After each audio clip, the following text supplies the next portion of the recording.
বিসমিল্লাহির রহমানির রহিম। আজকের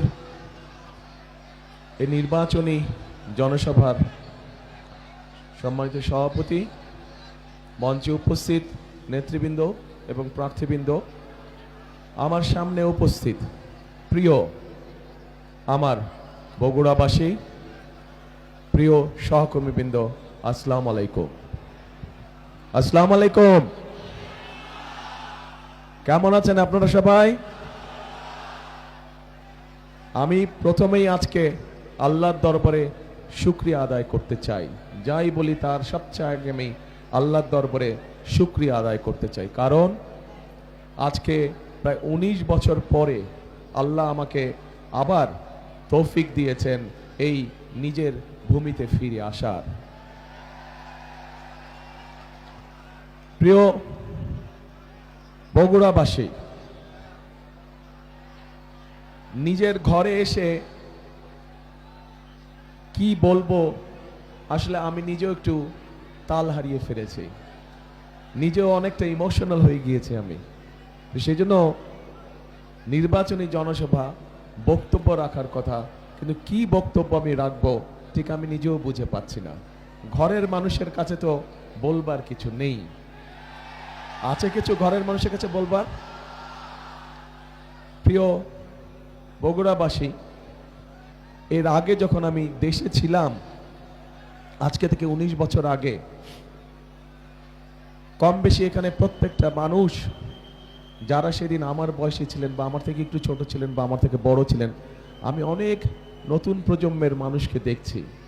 তারা হয়তো তখন অনেক ছোট ছিল, হয়তো আমাকে দেখেছে বা দেখে নাই অনেকেই, কিন্তু যারা সেদিন আমাকে দেখেছিলেন এবং সেই স্মৃতি মনে আছে, নিশ্চয়ই আপনাদের মনে আছে যে বগুড়া সদর সহ সমগ্র জেলায় মানুষের প্রয়োজনে যেই কাজগুলো করা দরকার ছিল, আমরা চেষ্টা করেছি সব কাজগুলো কম বেশি করার জন্য। হয়তো আমরা 100% সাকসেসফুল হইনি, কিন্তু যতটুকু পেরেছি সরকারের আইন কারণ রীতিনীতির মধ্যে থেকে যতটুকু সম্ভব হয়েছে আমরা চেষ্টা করেছি। সেদিন এই বনানী মাটিডালি রাস্তায় বলুন, এই যে চওড়া রাস্তায় বলুন, শহীদ জিয়াউর রহমান মেডিকেল কলেজ বলুন, গ্যাসের লাইনের কথা বলুন, এরকম আরো বিভিন্ন উন্নয়নের কাজের কথা বলুন না কেন, যা যা মানুষের প্রয়োজন আমরা চেষ্টা করেছি এই বগুড়াতে কাজগুলো করার জন্য।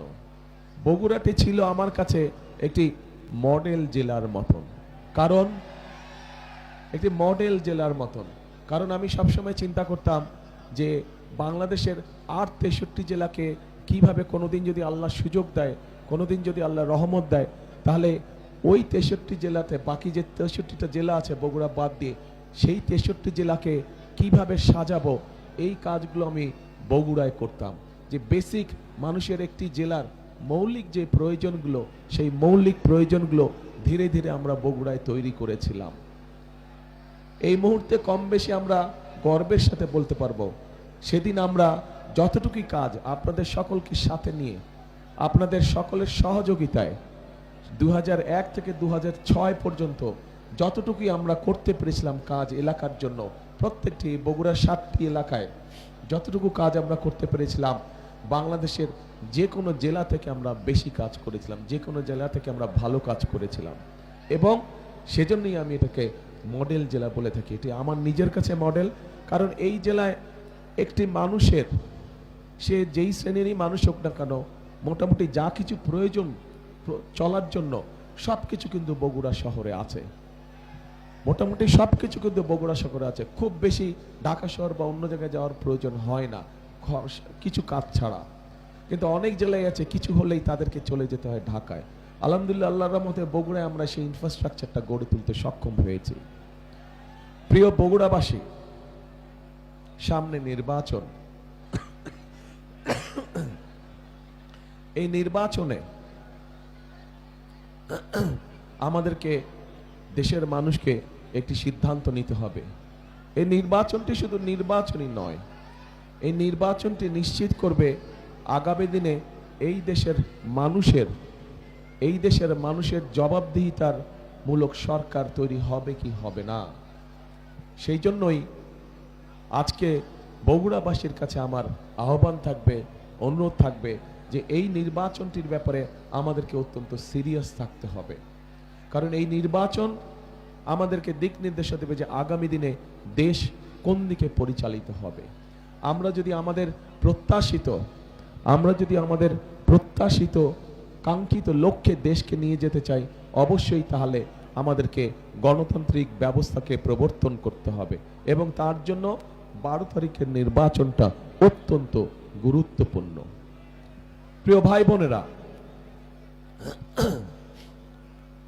এলাকার উন্নয়নমূলক কাজ এখন আমি কোন দিক দিয়ে বলবো? এর আগে যখন আমরা কাজগুলো করেছি তখন এখানে এমপি হিসেবে ছিলেন আম্মা অর্থাৎ দেশনেত্রী বেগম খালেদা জিয়া, উনি এমপি হিসেবে ছিলেন। আজকে উনি আমাদের মাঝে নেই।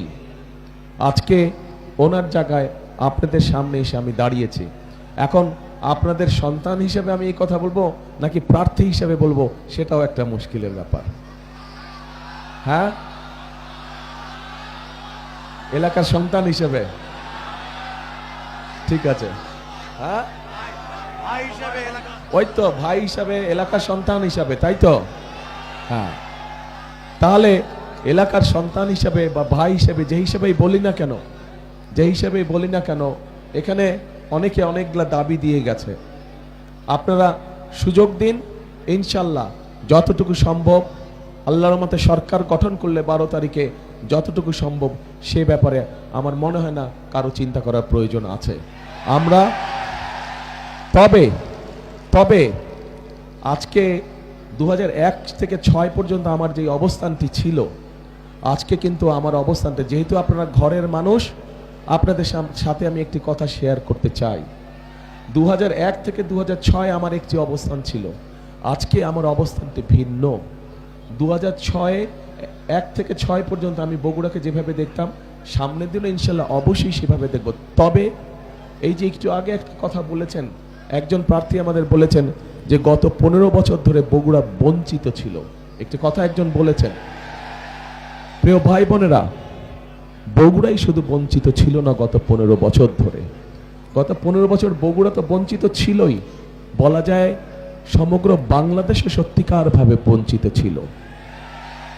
কাজেই আজকে আপনারা যারা বগুড়াবাসী, আপনারা যারা বগুড়ার মানুষ, আগামী দিনে যদি আল্লাহ আমাদেরকে সেই রহমত দেয়, সেই সুযোগ দেয় দেশ পরিচালনা করা, তাহলে এই আপনাদের সকলকে চিন্তা করতে হবে যে শুধু আমরা বগুড়ার কথা চিন্তা করব, কিন্তু শুধু বগুড়ার কথা না, আমাদেরকে সমগ্রভাবে দেশের কথা চিন্তা করতে হবে।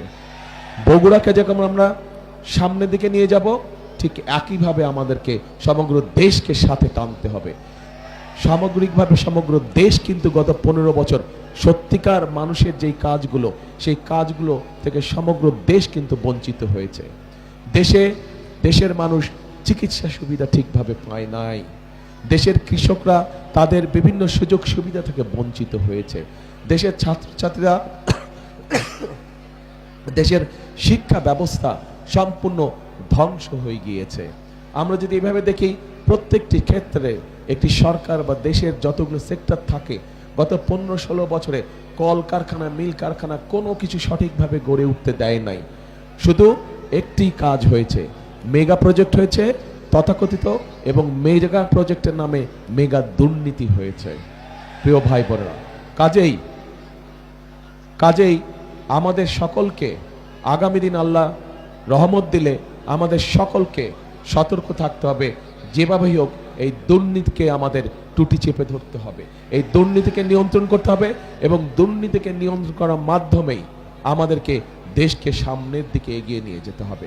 কাজেই প্রিয় ভাই বোনেরা, আগামী দিনে আল্লাহ চাইতো আমরা সরকার গঠন করলে শুধু নিজের এলাকার কথা চিন্তা করলে চলবে না, সমগ্র বগুড়াবাসীকে নিজের জেলার সাথে সাথে সমগ্র দেশের কথা চিন্তা করতে হবে।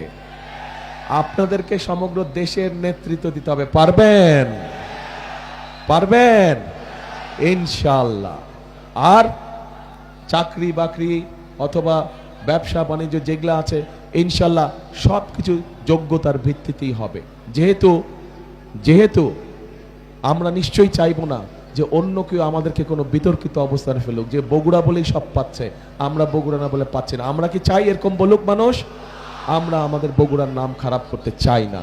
সেই জন্যই বগুড়ার ন্যায্য অধিকার অবশ্যই বগুড়া পাবে, বগুড়ার ন্যায্য অধিকার অবশ্যই বগুড়া পাবে। কিন্তু একই সাথে আমরা খেয়াল রাখবো আমাদের ন্যায্য অধিকার পেতে গিয়ে অন্যের ন্যায্য অধিকার যাতে আমরা নষ্ট না করি, অন্যের ন্যায্য অধিকার থেকে তাকে যাতে আমরা বঞ্চিত না করি, এই বিষয়টি আমাদেরকে অত্যন্ত সতর্কভাবে খেয়াল রাখতে হবে। প্রিয় ভাই বোনেরা, প্রিয় বগুড়াবাসী, আজ এই মুহূর্তে আমার আপনাদেরকে কিচ্ছু দেবার নেই। আজ এই মুহূর্তে আপনাদের কাছে শুধু আমার চাইবার আছে। ঘরের মানুষ, এই যে আমি এত রাত্রে যে মিটিং করছি, এই যে রাজনীতি করছি, এই যে কাজগুলো করছি, আমার স্ত্রী যদি আমাকে সহযোগিতা না করতেন আমি কিন্তু পারতাম না। পারতাম? ওনার সহযোগিতা আছে বলেই আমি পেরেছি। ঠিক একইভাবে আপনারা বগুড়ার মানুষ যদি আমার পাশে থাকেন,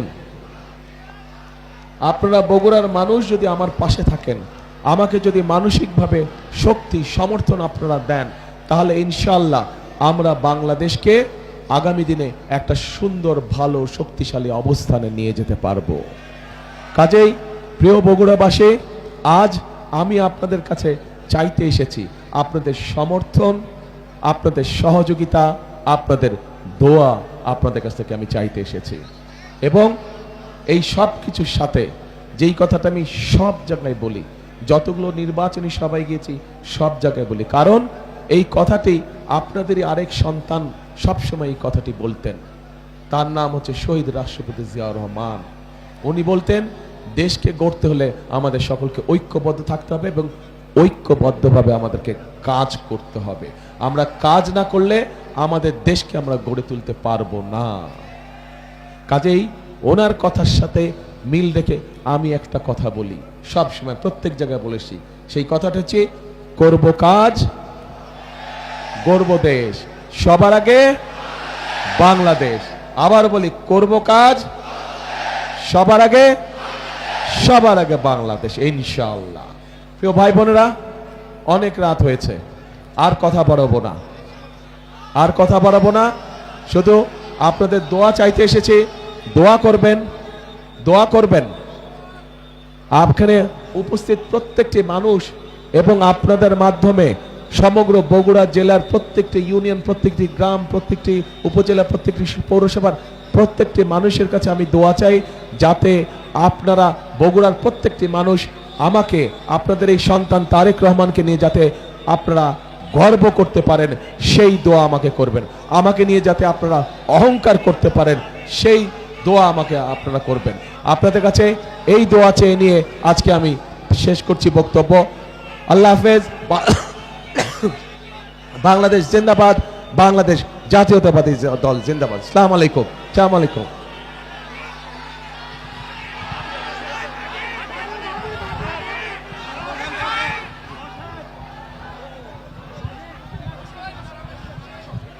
আরে আসল কথা তো আমি ওই যে বললাম না, এক মিনিট দাঁড়াও না, আপনাদের সাথে ওই যে প্রথমে বললাম না যে আমি নিজে ইমোশনাল হয়ে গেছি, তো ইমোশনাল হয়ে কথা বলতে বলতে আসল কাজটা ভুলেই গিয়েছি। সেটা হচ্ছে আমাদের 6 প্রার্থীকে তো পরিচয় করে দিতে পারবো, কিন্তু আমাকে পরিচয় করে দিবে কে? আমাকে পরিচয় করে দিবে আমার পুরা বগুড়াবাসী, সবাই মিলে আমাকে পরিচয় করে দিবে, তাই না? ইনশাল্লাহ। এই যে তাহলে বাদশা আমার হাতে দেন। হ্যাঁ, ঠিক আছে।